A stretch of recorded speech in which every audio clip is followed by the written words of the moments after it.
Assalamualaikum warahmatullahi wabarakatuh. Sahabatku sekalian, konflik antara Israel dan Palestina seolah tidak mudah berakhir begitu saja. Mengingat ada banyak sumber pertikaian keduanya yang sudah terjadi sejak lama dan insiden serupa terulang. Israel adalah negara yang didirikan atas darah dan penderitaan puluhan juta warga Palestina sejak pertengahan abad 20.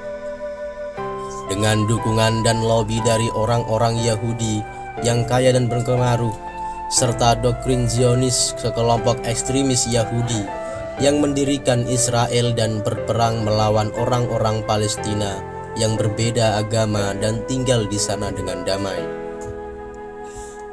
Kali ini saya akan menjelaskan fakta menarik tentang Palestina yang tertulis dalam Al-Quran dan bagaimana kemenangan Palestina akan terjadi. Ayat Al-Quran soal kewajiban membela Palestina. Ayat Al-Quran yang menjadi dasar mengapa setiap muslim harus membela Palestina terdapat dalam surat Al-Maidah ayat 21 berikut ini.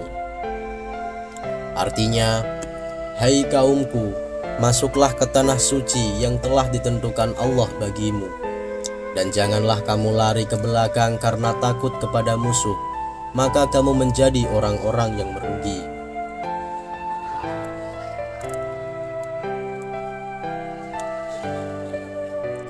Ahli tafsir Al-Quran dari Universitas Islam Madinah, Syekh Dr. Muhammad Sulaiman Al-Ashqar, dalam karyanya Zubdatut Tafsir min Fadil Qadir mendetailkan bahasan ayat tersebut sebagai berikut.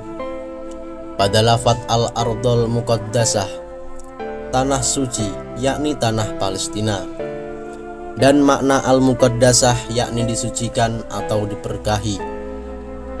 Pada lafaz Allati kataballahu lakum, yang telah ditentukan Allah bagimu, yakni ditakdirkan untuk kalian berdasarkan ilmu Allah dan dijadikan sebagai tempat tinggal mereka ketika mereka masih taat kepadanya, dan ketika mereka rusak Allah mengeluarkan mereka.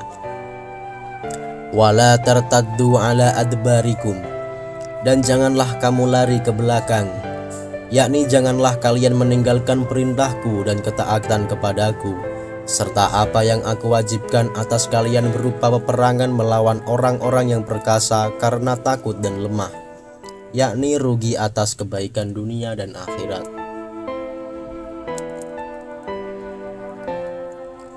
Kementerian Agama Republik Indonesia menafsirkan. Tafsir Kementerian Agama Republik Indonesia menjelaskan kandungan ayat tersebut sebagai berikut.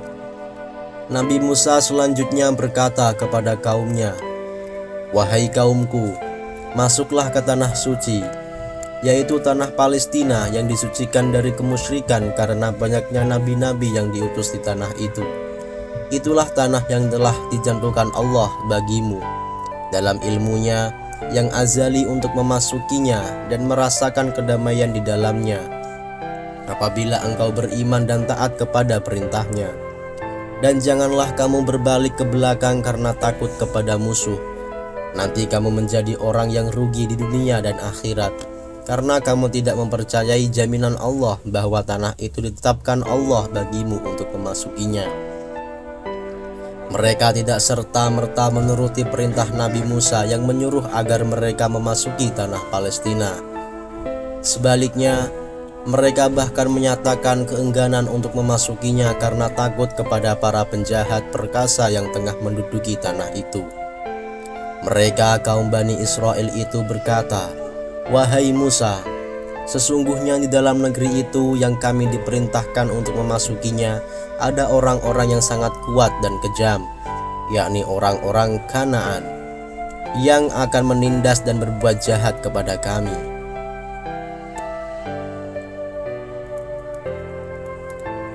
Ayat Al-Quran soal Palestina adalah negara yang diberkahi. Palestina akan terus diserang Israel hingga akhir zaman, seperti dituliskan dalam hadis Nabi Muhammad SAW dan Al-Quran.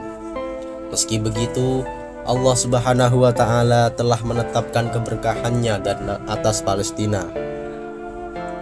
Menurut para ulama, penyebutan Masjid Al-Aqsa dan daerah sekitarnya itu sebagai negeri yang diberkahi, karena di daerah tersebut Allah Subhanahu wa Ta'ala mengutus sejumlah rasulnya untuk berdakwah di negeri itu dan sebagian menetap. Di antaranya adalah Nabi Ibrahim, Nabi Ishak, Lut, Yakub, Musa, Daud, Sulaiman, Ilyasa hingga Isa alaihissalam. Keberadaan Palestina sebagai negeri yang diberkahi disebutkan di dalam Al-Quran.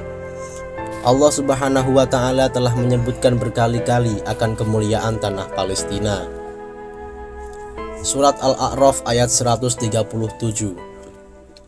Artinya, kami mewariskan kepada kaum yang tertindas itu bumi bagian timur dan bagian baratnya yang telah kami berkahi.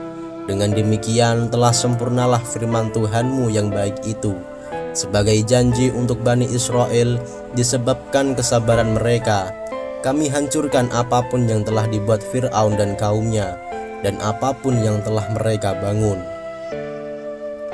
Ayat ini menjelaskan tentang tanah Palestina yang berkahi, dibuktikan dengan menyatakan Allah menenggelamkan pengikut-pengikut Fir'aun bersamanya, dan Allah Subhanahu wa Ta'ala wariskan kepada kaum tertindas itu, yaitu Bani Israel, bumi bagian timur dan bagian baratnya, negeri Syam, Mesir, dan negeri-negeri sekitar keduanya yang pernah dikuasai Fir'aun.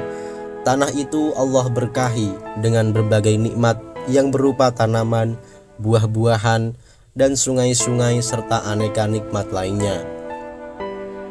Surat Al-Isra ayat 1. Artinya, Maha Suci Allah yang telah memperjalankan hambanya Muhammad pada malam hari dari Masjidil Haram ke Masjidil Aqsa, yang telah kami berkahi sekelilingnya agar kami perlihatkan kepadanya sebagian tanda-tanda kebesaran kami. Sesungguhnya Dia Maha mendengar, Maha melihat. Ibnu Abbas menyebutkan yang dimaksud dengan kami berkahi sekelilingnya dalam surat Al-Isra ayat 1 itu adalah bumi Palestina dan Urdun, Yordania. Sementara Abul Qasim Suhaili menyebutkan bumi itu diberkahi disebut adalah Syam yang meliputi Yordania, Suriah, Lebanon, dan Palestina. Sedangkan Imam Asy-Syaukani menjelaskan bahwa negeri-negeri bagian timur bumi dan bagian baratnya yang telah kami beri berkah padanya adalah negeri Syam, Yordania, Suriah, Lebanon, Palestina, dan Mesir.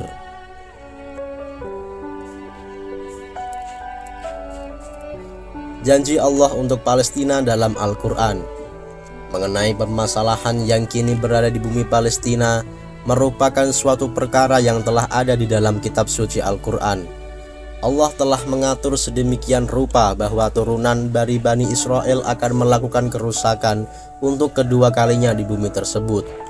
Sehingga apa yang sedang terjadi sekarang ini merupakan bukti nyata kebenaran dari firman Allah Subhanahu wa Ta'ala itu.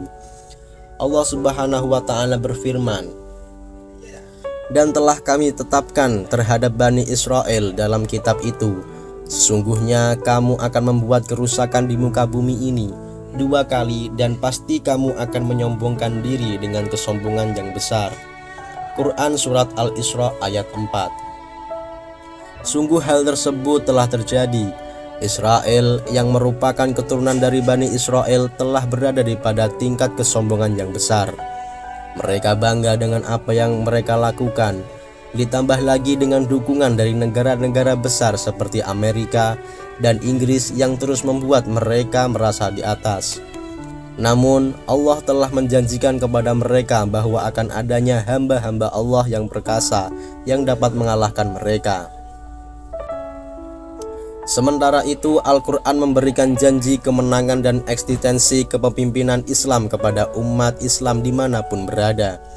Menariknya di dalam surat Al-Isra ayat 17, kata Al-Quran diulang sebanyak 8 kali dan merupakan pengulangan terbanyak dari 50 kali pengulangan yang ada di seluruh Al-Quran. Di dalam ayat-ayat itu disebutkan kata Al-Quran adalah petunjuk, pengingat, pembatas, dan obat, serta Al-Quran merupakan mukjizat yang tak tertandingi. Surat Al-Isra mewakili pesan Allah Subhanahu wa Ta'ala kepada umatnya. bahwa untuk menyelesaikan masalah adalah dengan kembali kepada Al-Quran, menjadikan Al-Quran merupakan kekuatan yang tak tertandingi, sehingga tak ada lagi perpecahan dan tidak kepedulian.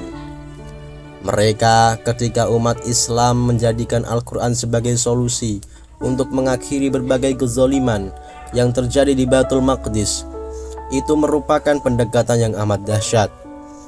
Kembali menataburi Al-Quran, mengoptimalkan pembelajaran dan pengajarnya, memberikan motivasi generasi penerus umat ini untuk menjadi ulama Quran, serta mengaplikasikan Al-Quran dalam kehidupan sehari-hari.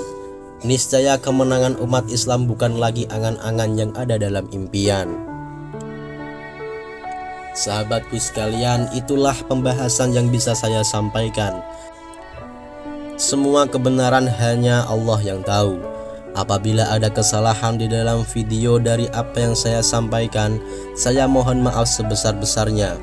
Dan semoga Allah mengampuni dosa kita semua dan senantiasa melindungi kita dari perbuatan yang menjerumuskan ke dalam perbuatan dosa.